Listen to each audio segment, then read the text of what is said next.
Have a election results day. I think it's more appropriate maybe to call this election consequences. So what we're thinking about here is what might this election mean, and why do I have a picture of a bunch of convicted felons, inmates in a prison? Like, what are we actually talking about here? Of course, we're talking about Ross Ulbricht, right, Lucas?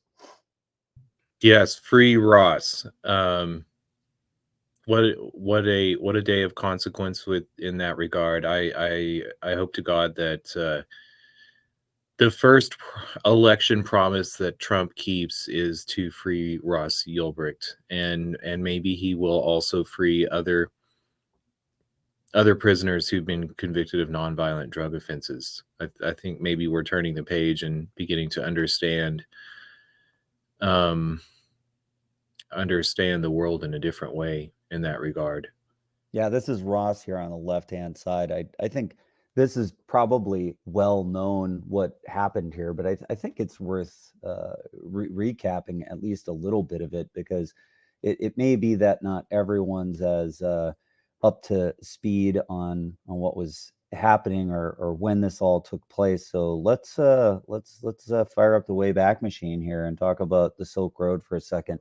Um, so the Silk Road was famously a site which was trafficking in illegal narcotics.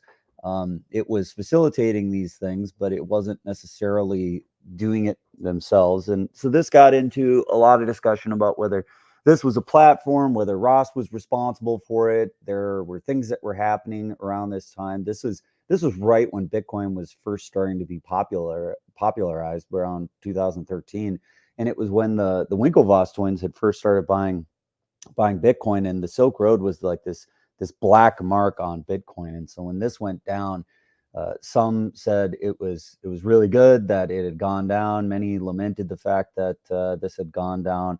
Lucas, I think you were telling me that that likely what had occurred with Ross was entrapment. I'm not familiar with why you're considering that that was entrapment. Can you tell us a bit more about what might have happened there that would give you that sense? Well, I think we need to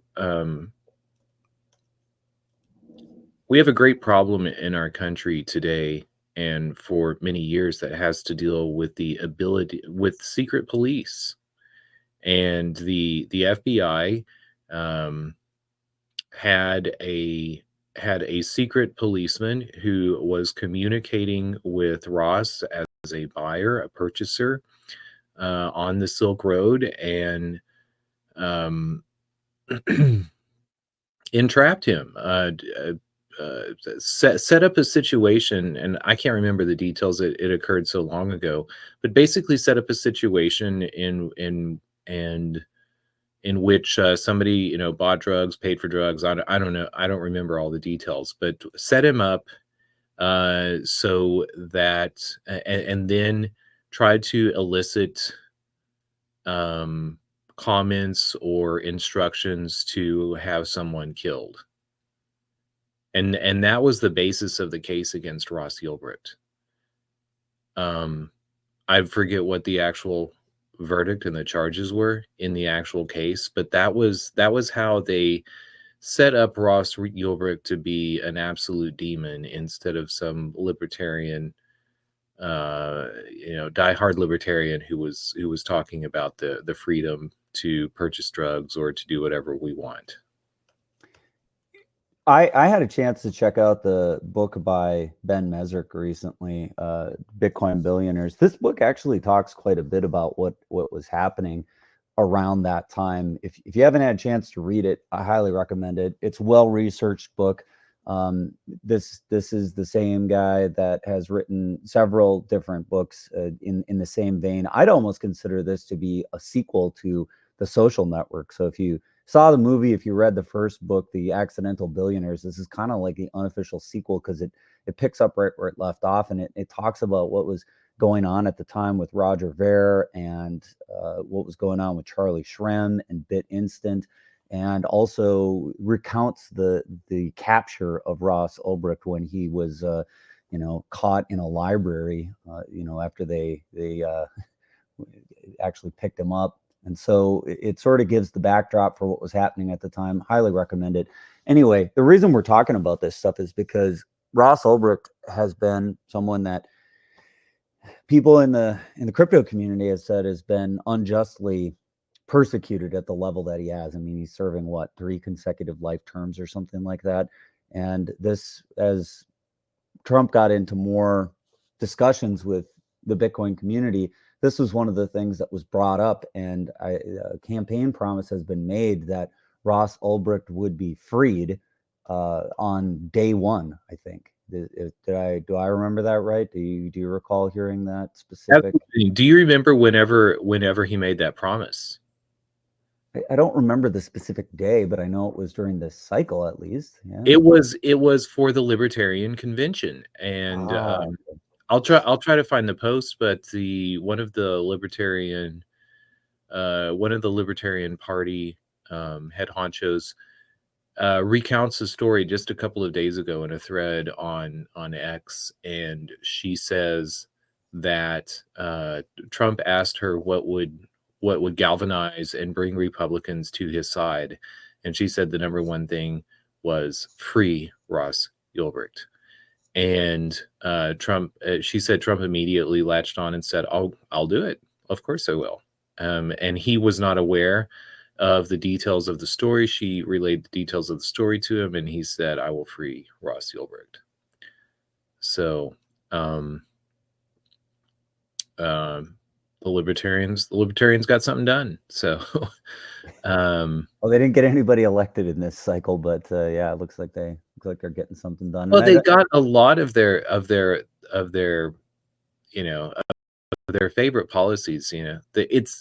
It's not the neocon party that it was before, and libertarians may latch onto words or wish that their candidate Chase Oliver had done better, but the libertarian movement has made some massive, has a lot to be thankful for in the platform and the team that is emerging with the Trump administration. And I'm talking about Bobby Kennedy and some of his some of the changes that he would like to make in the pharmaceutical industry, the likes of Ron Paul, and the open discussion of what it will look like to end the Federal Reserve. It will be very interesting to see what sort of steps can be taken to actually end the Federal Reserve. I don't know if this pairing where Ron Paul seems to have some ability to have conversation with Trump. I find this to be absolutely fascinating. As soon as Trump started putting together Unity Ticket, I feel that this was a major sea change for his campaign, because he started to say, let's have the big tent. You used to hear that phrase a lot, the big tent. You remember that? Oh yeah, I remember the big tent. I've never actually seen a big tent in my lifetime, but I think maybe we just did see the big tent. This is the first time I've ever seen any substantive big tent ever get put together with Tulsi Gabbard and Bobby Kennedy and bringing the libertarians to the table. I mean, this is a broad sweeping coalition here. I mean, I don't really like the hearkening to the big tent, because to me there were they didn't use that phrase. I use that phrase. But the big tent Republicans was the merging of the neocon Republicans with the moral majority, the Christian right. And I just say that there was the difference there in that they had sort of very different policy goals, policy objectives, and the Christian right was ignored for many years. And another interesting thing that occurred in this election but what I'm saying about that big tent is I don't really feel like it was a big tent. I feel like what happened was there was some people that got hoodwinked, and it wasn't really any kind of a coalition. Like what was sold as a big tent, and the reason I'm hearkening back to this is because I believe that really didn't occur. Like what I feel happened with that whole messaging was there was this desire, or there's this thought that this might actually be what happens. But what ended up happening in practice was that it was just the same old, same old. It was the same thing. It was the same policy set. It was just people that ended up going along for the ride. And I don't think that that's what's going to happen here. I think that this is going to be a coalition of the willing. I think that this is more like, a set of individuals that came together and said, let's try to find some compromises and get some things done. And not only that, but with the results of the election, it looks like the votes will be there, both the House and the Senate, to be able to put forward a policy change of whatever it is that the administration decides they want to do.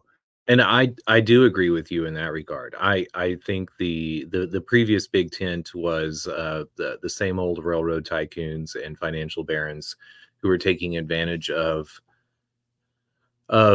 sincere and religious Americans. But Trump delivered on abortion in his last campaign, and did so according, he did say, I'm going to end abortion. He turned it back to the states, and that was something that Democrats tried to run on in this campaign, and didn't work.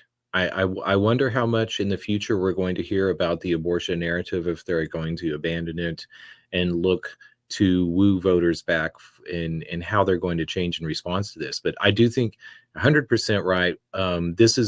This is a much more aligned, a much more populist and populist powered campaign, or powered administration. It's not a campaign anymore. It's coming administration. So it will be interesting to see what they do with Ron Paul. They also brought over the Amish community. I don't know if you saw the Amish community, and also like Hasidic Jewish community in New York, and probably Pennsylvania too. Trump, say what you will, but Trump is. Well, just to stay on that point for a second. So yes, I think we did see something. So I know that you've even got a comment on here. So this is kind of funny that we're bringing up your own post, but on this exit poll, I thought was very interesting. So you note that abortion is way down. I mean, that's not a top issue. Democracy being 35%. This is essentially saying people did not like the fact that Kamala Harris just got railroaded in. That is not the right way. And honestly, like when I start talking to people about, what happened with this election cycle, this to me is the first talking point. It has to be. Like, you can't just anoint a king. Otherwise, we no longer have a constitutional republic. We do not have the form of government that we think we do if you can't run for office. And Kennedy said, I was not allowed to run. And then Kamala Harris just gets anointed in. This is not the way. And I think the rejection of the Harris-Walz ticket is somewhat related to this. I think that this is a big issue. I think it was much bigger than the Democrats thought. And I think they way overplayed their hand on being able to just jam that ticket to the top. Well, I think that's part of it. My comment here, exit poll conducted at Langley, Virginia. And I say that because I'm very wary of the word democracy, and especially when used in political campaigns. And I say that because democracy is the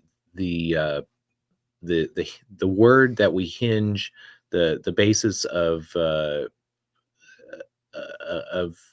interfering with elections with countries around the world. We say that we're there for democracy. So I worried about that with regards to NBC and how that poll was, how it was worded, and where, who they were actually polling. To me, the economy probably had a lot more to do with it. Well, I mean, that's issue number 2. I mean, it's definitely up there. Yeah, but at 31% versus 35%, and I'm not surprised with immigration polling so low, because if you notice, the immigration discussion was about immigration crime rather than immigration.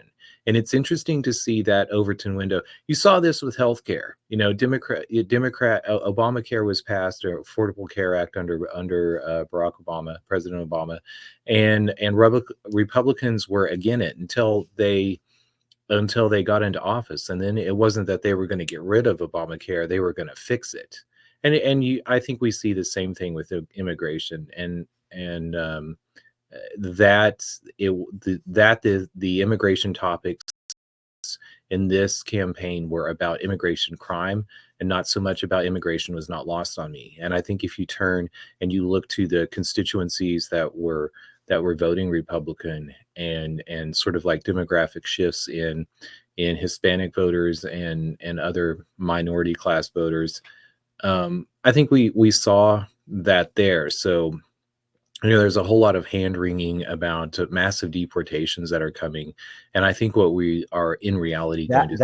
That actually was something that NPR led this morning with, which I almost never turn on because I don't like that radio station. But sometimes I like to get a little perspective, especially on a day like today where we've got the election results happening, and it gives you another perspective on what is being said, like what are their thoughts on the consequences. And that's the first thing they led with. They said, well, there's going to be mass deportations. I was like, that to me is not the most consequential thing that Donald Trump said that he wanted to do with his administration. I think the more consequential thing that he said was that he is going to end war, that he is going to try and shut down a lot of the campaigns that are happening throughout the world. That to me is much more consequential than anything to do with mass deportations. I just don't think that's likely to occur. I mean, I don't, and I agree with this too. And I'm surprised to see one. I'm very heartened, and especially in the last couple of speeches and talks that President Trump gave, he was very open about his concern with nuclear war. He was the only one talking about the danger of nuclear war, apart from Jill Stein, of any of the candidates that were running. I guess Bobby Kennedy was also talking about it, but Bobby Kennedy wasn't definitely Kennedy was all over not that. so much until I guess maybe a little bit before he joined the Trump ticket. But anyway, I'm glad that he is talking about the dangers of nuclear war. The greatest sigh of relief that I took when I began to see the election results yesterday and the probability that Trump was going to gain enough electoral votes was, I thought, well, at least we're going to see a drawdown in the Ukraine, and the war with Russia is not. Those peace talks seem like they're happening already, as far as I saw. Like Well, Russia already is discussing that for sure. Let's get this over with. Yeah, and we could also see the Ukrainian concerns about the election that was coming, and maybe probably the dread or preparation for upcoming peace talks. But I think peace is the best solution there. I think the United States needs to give up on this notion of having military bases in every country around the world. The area that I think is going to be more consequential is or a continuing concern is Israel, and Trump is. It's going to be interesting to see how Trump takes on the Israel-Iran emerging conflict there, and we'll have to see what happens there. But we'll at least maybe the bone of contention over NATO, over the Ukraine. Maybe we also see a drawdown and a removal of the NATO concept. I'm quite okay with that. I think Trump is very much has a much more. That was actually that was another thing that was discussed, was that this idea that we might pull out of NATO has actually forced the Europeans to take a much harder look at what they were doing, to step up and fund, take more control over their own defense. Like that is definitely something that occurred under Trump's first administration. I would expect that to continue in this administration. Hopefully so. And I think Trump and his discussion about tariffs, which is also lambasted by economists and politicians, economists on the left and the right, and politicians, is a very realistic.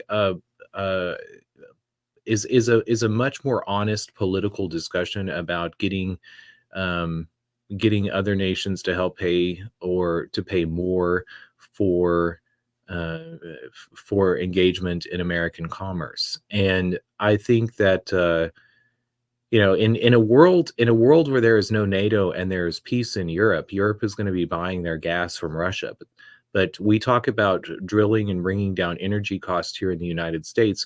We have a surplus of compressed liquefied natural gas. The Biden administration drained our strategic oil reserve to continue to hold down the cost of oil.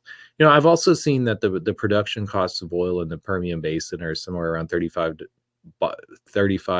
a barrel, and yet the market price for a barrel of oil is over $75 a barrel. So if the customers, if the sole customers of our oil and gas become like Americans buying and selling American oil and gas, then we actually might have a route to cheaper energy production here, because uh, perhaps that number has been artificially held or politically held high, and oil companies have been reeking in those benefits. And a real Republican or a real Libertarian, I say Republicans love to talk about that they love free trade, they love free market, but they have long been the party that's the trust busting and the monopoly establishing party.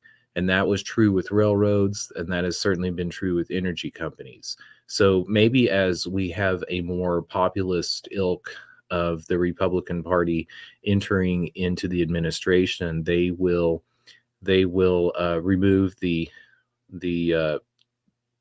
political protections of the monopolies that exist, especially in the energy and pharmaceutical sectors. Taking a turn to what might happen with stocks and the SEC. I don't know if you saw this, but it looks like there's some efforts to rein in the naked short selling of stocks. This to me seems like another area where I would expect to see some reform. Obviously, Donald Trump was heavily courting the entire crypto ecosystem, the Bitcoin billionaires like the Winklevoss twins and a bunch of other individuals that are movers and shakers in the world of crypto were backing Donald Trump, making campaign contributions. But there was also a lot of what was going on with the stock market and the SEC that looks like it's ripe for reform. This definitely the CEO of Overstock knows a lot about what happened here, and Elon Musk certainly knows a lot about this. So I expect that the Trump administration will actually make a lot of moves in this direction.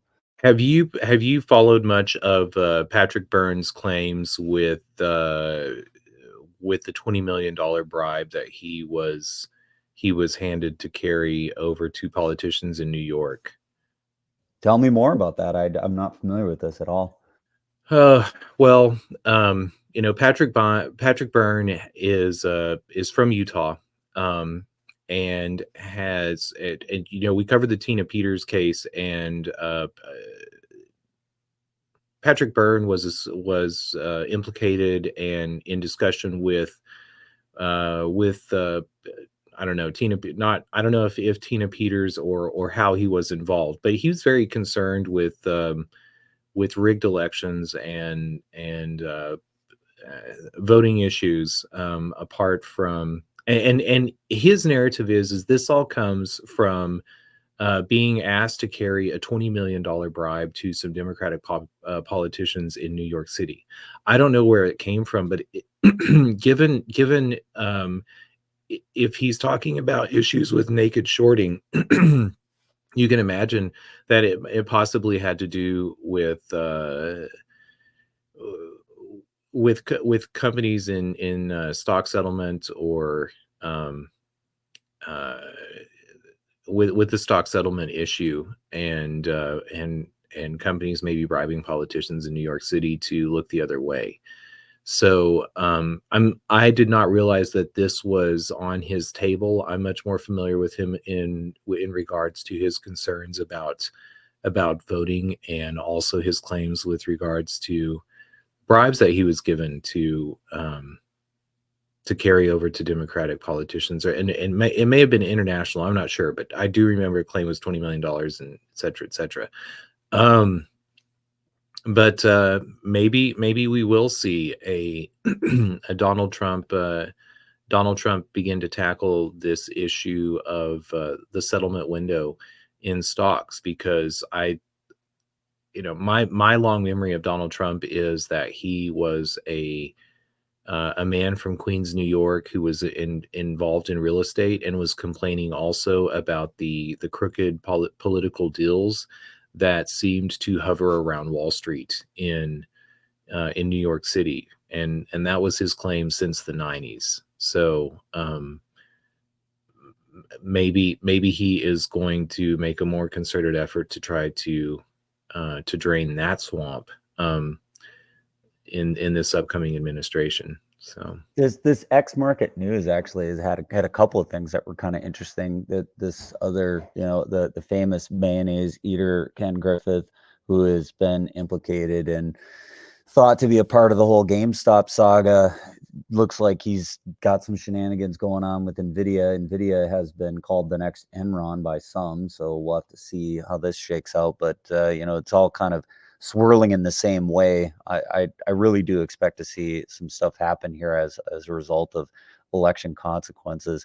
I don't know, maybe we should talk a little bit about what Bobby Kennedy's role might be in the administration. So he turned the whole MAGA idea around a little bit and called it "Let's Make America Healthy Again." And he's been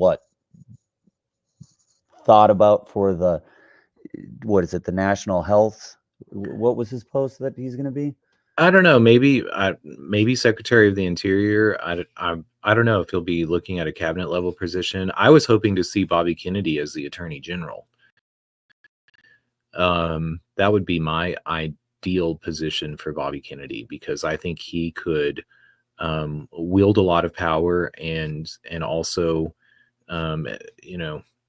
look to some issues with the FBI and the CIA and the censorship apparatuses that have been created in the executive agencies, which is also going to be hopefully a place that there's some house cleaning done and made. But I know Bobby Kennedy talks about first or taking on the pharmaceutical companies, but I hope that he does not limit his scope in such a way. And ideally, I would love to see him as Attorney General and marshaling the Department of Justice to make some changes here. I think also if the Trump campaign actually does make steps to closing and ending the Federal Reserve, it will move accountability. It will make it more imminent, or it will bring to more fiscal restraint to the government, and I think that could go a long way in stopping some of the pork barreling political winners that are picked and paid off by government programs. So not that I don't believe in a social safety net, but I don't love the middleman running away with the bulk of the proceeds. So yeah, this post said something to do with health, but I agree. Kennedy's got long time history as an attorney fighting for various causes. I don't know why I don't know why Trump would want to limit him in this sense to just this one specific topic, but I suppose it comes down to what Kennedy cares the most about. Like, what does he really want to do, and what legacy does he want for America? I think he cares a lot about the health of the United States population, and if he can make some great strides there, then that might be the legacy he wants. maybe the Department of Agriculture, the USDA. I don't know where he would be best suited, but part of it is pharmaceutical companies, but the other half of the issue in our food supply that's very important is the Department of Agriculture and some of the rules that have been set into place to move us to more commercial, more highly processed foods. And I know So that's all. yeah, I mean, and they are going to take up the farm bill, right? I mean, I think they haven't been taking it up every time, but I think the farm bill is actually going to come up this time around, right? Absolutely. Well, I say absolutely. They need to, because the tariffs are going to also have a large impact on the what grains are purchased by other countries. And the last time Trump was in office, I remember something like $13 billion subsidies being sent over to the agricultural producers, and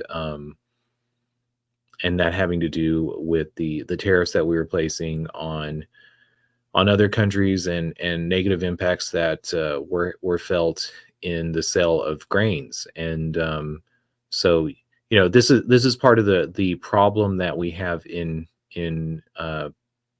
the government's addiction to not allowing sectors of the economy to fail. And uh, and if we are going to bring down prices, then um, I think that one element, you know, sure, maybe we can continue to have rising prices, and we can use the economic controls of the federal government to send more money to the lower classes. But that's always a promise, and I don't think it works. And I'm interested to see what sort of novel approaches that Trump will take. And whenever I see, you know, Javier Milei in Argentina as being someone that that this administration idolizes, or sees as a good example, whenever they have um, Elon Musk talking about cutting $2 trillion and government programs, then maybe we will see an end to the government subsidies that perpetuate costs, and also perpetuate the um, the disparity between, say, workers and owners. I don't the proletariat and the bourgeoisie. Um, It definitely is another one of the consequences. We've seen Elon Musk get very close to Donald Trump. I expect to see Elon Musk have a role in the administration in some fashion. And if that's his Department of Governmental Efficiency, which I thought was an absolute hilarious meme that the acronym for his governmental efficiency spells out Doge. I mean, that's just hilarious. But if he's able to get in there and actually make some strides in this direction, we've discussed this a lot on the show, that a lot of what's going on with that government inefficiency is actually just like hiding money that's going into various things that the government really doesn't want to say that it's doing. So it's not that they're overpaying for things, but rather that this overpaying for things is a way to hide the funding for various programs that the government really doesn't want to admit to. And I think also that a consequence of this election is Donald Trump said that he was going to open up the JFK files. So we're going to find out what the CIA actually did here. well, that is also, I'm very excited to see that. And I think I hope that we begin to really take into consideration how much we want the government to be operating in secret. And I would be less. I would have a lot more trust in even our defense. And I know people say, especially when it comes to defense, that we need to have secrets, but that sounds to me like we need secrets in war. In defense, we should be very open about the values and the areas that we are protecting. Um, the Oh, there was something else that I was thinking about policy wise happening. Um, I guess Steve Keen, Australian economist, and a Marxist economist, a modern monetary theorist. I don't know if you've seen his claims that for the government to balance the budget is a terrible, terrible thing. Um, Yeah, I remember hearing that in that discussion where he said it's the production of debt that actually shows like how the fiat system is working. But yeah, I guess it depends on if Trump puts us on to some kind of a Bitcoin strategic reserve, or some of this other stuff that's been discussed actually comes to pass.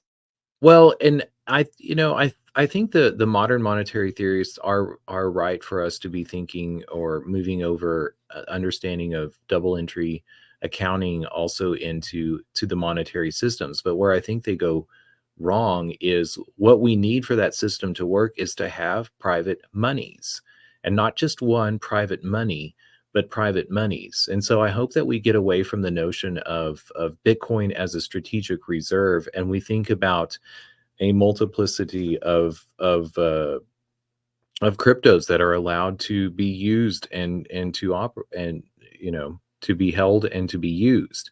And to that regard, I think the another fascinating discussion or policy change is going to be how they regulate crypto.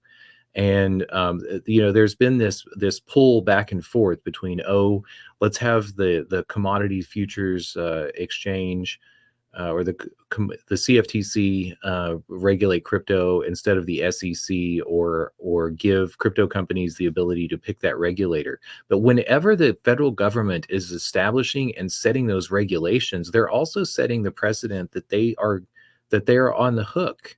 And this is a big problem whenever it comes to crypto, because uh, banks can drag someone into court. They have all this KYC, et cetera, et cetera. Uh, they can bear down on the person who owes them money. But Yeah, there's a ringable neck. There's somebody that can be held to account. When we've got these distributed systems, there's no holding anybody to account in something like that. yeah, and I think what maybe we in talking heads of crypto Twitter might need to start focusing in is laying out the case for that. It's a very good thing for the bearer of the fault of a loan, or for holding it, to be the person who's in actual custody. And I think that's the beauty of what custody actually means. If you're going to give something away, you actually give it away. um, but that is not going to be the inclination or the understanding of how money works, and how the fairness of money or financial systems are for those in the government. And so I hope that we move quickly from this notion of crypto as a strategic reserve and backing the dollar, and instead we move to getting away from empowering financial middlemen, and always returning to them debt or property.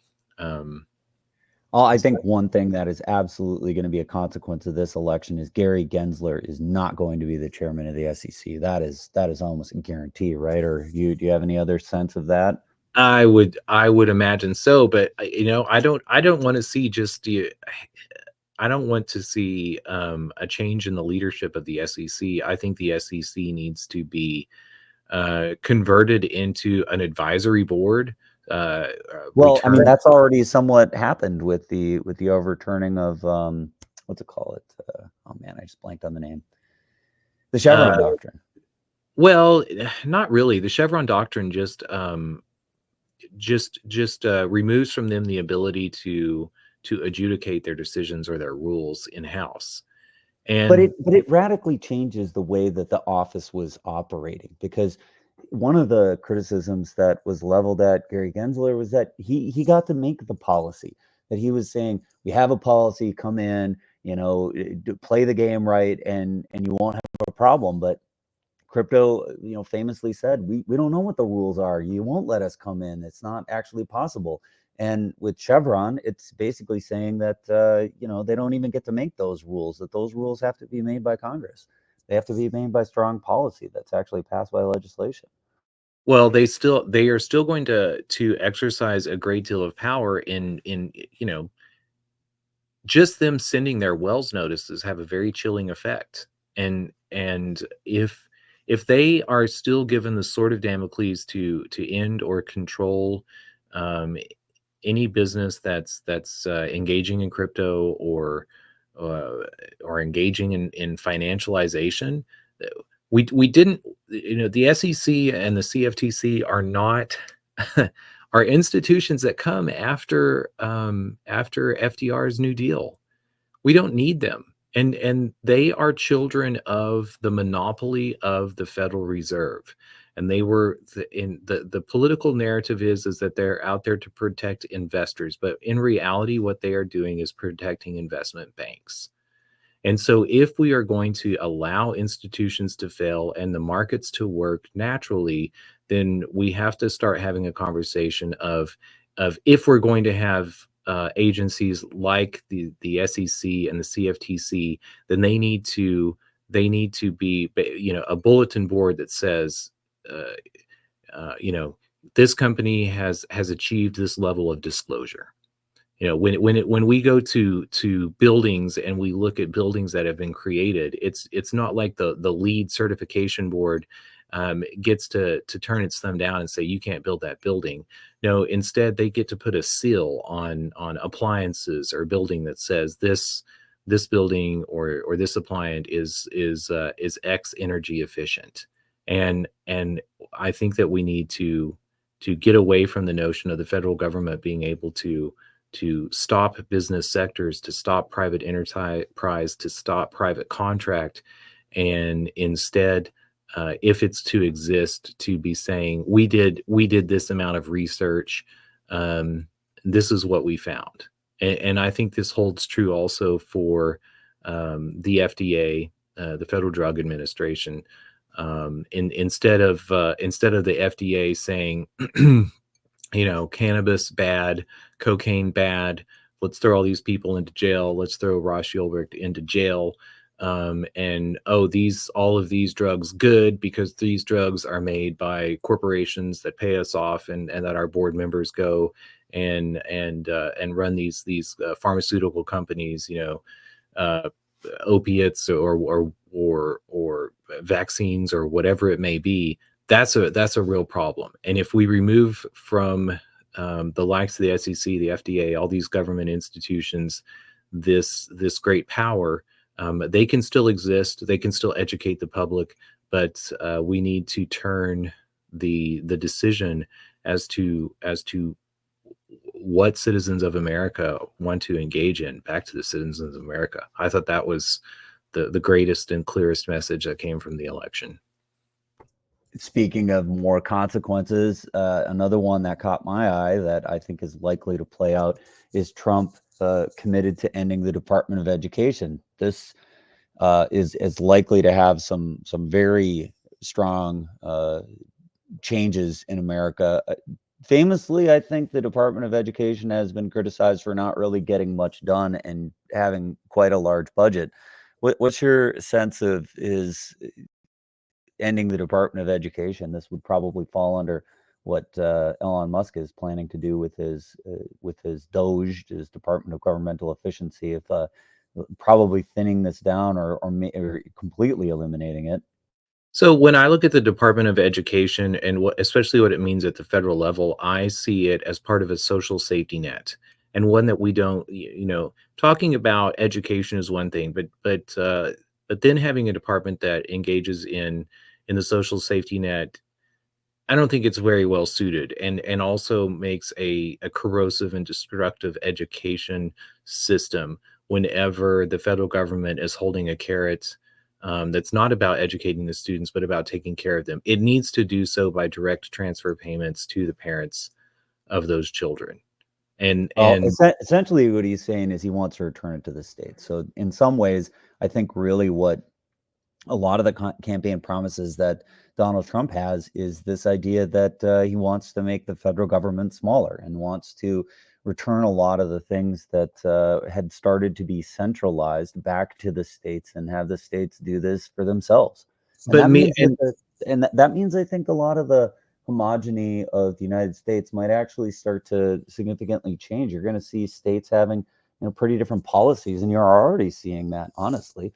A lot of states have differing opinions about marijuana. You go from one state to the next and they've got a radically different policy, and you really can't just freely travel around with something that you purchased in Colorado. You cross a border and you might be in trouble. Same thing, is going to start happening with education and a variety of other issues. Like abortion is another one where, in one state it's legal and you can do a lot of things. In another state, they've got radically different rules. And I think you're going to start to see people moving around the country based on political ideologies. And it probably is going to result in the galvanization of certain states being, just absolutely solidly blue or red, and never really going to be swing, because people are going to start migrating to places where they feel politically comfortable. And to me, that seems to be a trend that is not going to change. This is what America is going to look like. Well, I think that any time that we live in a world that appreciates and wants more local power. So whether it be Catalan in Spain, or whether it be Ireland in the UK, Tigray in Ethiopia, in any small regions around the world that are looking to break away from a larger control, we support that. And I think that we are going to be happy to see it happen in the United States. And but conversely, the states need to understand that they're not going to win any. They're not going to win any friends in populations of 30 or 360 million, or not 360, but 30 million or 40 million people, and large regional areas. And they need to return to the older system, and return that education power to the local counties, and also think about making it fair for private systems, or religious systems to be engaging in it, and not be paying into a public education system as well as their private education system. But meanwhile, as the federal government is backing off of federal or national education standards, they're also talking about raising the child credit. The child credit. Did Trump talk about that, or was that Harris? I I remember. mean, J.D. Vance certainly did, and Trump also talked about it a little bit. I think it's been when you have, especially the likes of Elon Musk and Donald Trump and all of these Republican politicians saying, because part of their discussion and narrative about immigration was also like, we need to figure out how to incentivize Americans to have more children. And they understand that if they are to do so, then the way to incentivize people to have more children is to pay them to have kids. And Or at least make it cheaper. Like try to align the costs. It certainly is the case where it's expensive to have kids, and really it is starting to be the thing that if you don't have quite a bit of disposable income, that it's hard to even contemplate how you would navigate those waters. If you think about just what it means to have a child and then need to care for them in those first days, you need the ability to do that. And most people, with the way their job is situated, there isn't a strong maternity paternity leave policy, so it's not like you can really take time off of work. And if you request some kind of a leave of absence, a lot of places don't have that, so you might be facing losing your job or anything else. So yeah, there's a lot of costs associated with having kids. well, I think it's a positive thing to shift our concept of caring for Americans from not just what is your job and what is your level of education, and this is your path, your possible paths forward in life, and what's going to happen, but starting as children, starting as and but even better than as children, as families, is to me 100% step in the right direction. So hopefully we'll see a lot of changes coming. A new deal, new deal, the Republican New Deal, question mark? I don't know. Um, any other things that you've got on your mind coming with this new administration? Or I think just one last question for you. Whether your thoughts on this. I don't see a protracted battle for the results of this election. I think that this election results are going to stand pretty firmly. I don't anticipate there being a lot of challenges. We still don't have clarity on what's going to happen with the House. That's still to be decided. But we're, barring whatever might be occurring there, I don't expect this to be a contentious thing. Although I'm a little surprised that Kamala Harris hasn't come out and said something when it's clear she doesn't have any path to winning the White House. Like, what are your expectations there? I suppose is like the last topic. I don't think. No, I don't think that we're going to see. I think this is why the Republicans were desperately hoping for a landslide. I don't think that we're going to see Democrats. I mean, they sort of painted themselves into a position. We might see a move in the future, a Democrats moving over and wanting to talk about voter ID and making sure that making it harder to rig elections. But to me, that is always a political football. I think that the issues that the campaigns that are brought forth in the campaigns are more important. I think that takeaways from both of the parties need to be that that Americans want more local power, and whether that be at the state, the county, or the municipality. I mean, look at the outsized influence of the squirrel. Look at the Amish in Pennsylvania coming to the polls over raw milk.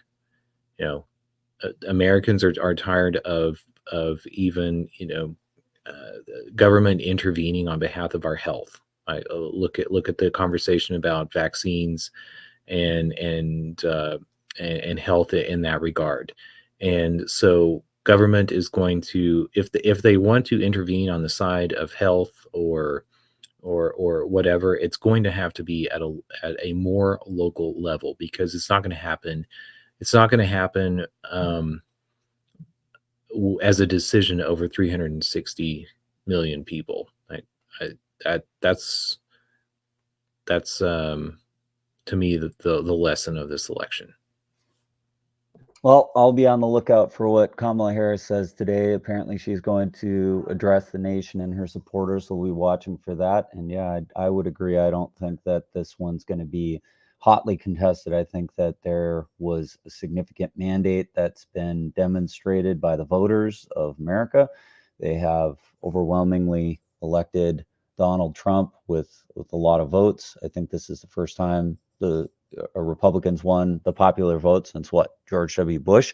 So yeah, this is one other thing, as you mentioned Kamala, because I think before Harris and Walz fade too much into our memory and the past, we make a lot about the way that Kamala spoke and sort of like her cackle and word salads. But it's very interesting to me that that's exactly what Trump does. And those are the exact things that were lobbied at Trump, especially in 2016. And I think that Kamala Harris was making an intentional, was intentionally trying to mimic and to move over into that style of control, of bringing in several issues. She didn't do it well, but I think we are going to see that. That's another great takeaway from this campaign that every politician should be latching onto. I hope that we see a lot more politicians that sit down for 3-hour interviews and are unguarded and okay with meandering and okay with we've lived in this world of many clips in media for since the inception, since the Nixon Kennedy campaign, and it is not authentic. And so I hope that Democrats begin to understand that the clips that were being played back to them and the histrionic concerns about the Republican candidates were not reality, and they begin to listen to candidates on both sides and give people the benefit of the doubt and think about issues and policies, and not this superficial demonization that we've endured for so long. I certainly hope that we've moved away from soundbite politics to long form, thoughtful discussions. This is, I was heartened by that being a center point of what had happened with this campaign, and I do hope that continues. But we're a bit over time. I will definitely catch you on the next FOMO. All right, till then.